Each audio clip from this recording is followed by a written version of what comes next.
नमस्कार मंडळी, मी वैशाली. माझ्या चॅनलवर तुमचं स्वागत आहे. आज आपण बनवणार आहोत क्रिस्पी अशी कोथिंबीर वडी. त्याच्यासाठी मी साहित्य घेतलं आहे. 2 वाट्या कोथिंबीर कट केलेली आहे. सगळे मसाले घेतले. रेड चिल्ली पावडर, गरम मसाला, कोरिअँडर पावडर, हळद, मिरची आणि लसूणची पेस्ट, ओवा, तीळ आणि 1 वाटी बेसन. आता आपल्याला कोथिंबीरमध्ये सगळं ॲड करून घ्यायचं आहे. मी 1 वाटी बेसन ॲड केलं. त्याच्यानंतर जिरा ॲड करू. 1 टेबलस्पून जिरा ॲड करू. त्याच्यानंतर 1 टेबलस्पून मी तीळ ॲड करते. त्याच्यानंतर लसूण आणि मिरचीची जी पेस्ट केली ती ॲड करून घेऊयात. ती मी सगळे ॲड करून देते 1 टेबलस्पून. त्याच्यानंतर त्याच्यामध्ये सगळे मसाले ॲड करूयात.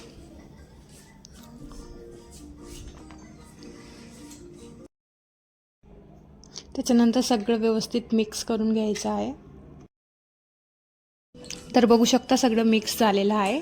आता आपण गॅसवर कढई ठेवायचं आहे आणि त्याच्यामध्ये पाणी गरम करायला ठेवायचं आहे.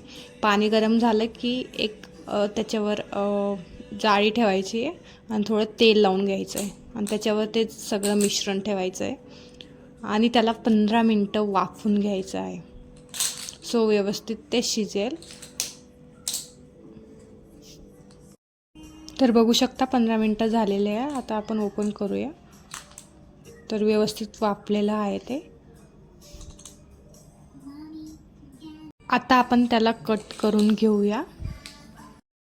तर मी हाताने शेप दिलेले आहेत, तर तुम्ही कट करून पण घेऊ शकता. मी हाताने देते. आता आपण एक पॅन ठेवूया गॅसवर, गरम करूया आणि त्याच्यामध्ये थोडं तेल घालूया. त्याच्यानंतर आपल्याला सगळे जे शेप दिलेली कोथिंबीर वडी आहे ती फ्राय करायला ठेवायची आहे. तर सगळी कोथिंबीर वडी ठेवूया. त्याच्यावर थोडी तीळ घालायची आहे. 5 मिनटं लो फ्लेमवर ठेवून पलटायची आहे. परत 5 मिनटं झाले की आपल्याला गॅस बंद करायचा आहे. जर व्हिडिओ आवडला असेल तर लाईक, शेअर आणि सबस्क्राईब करा.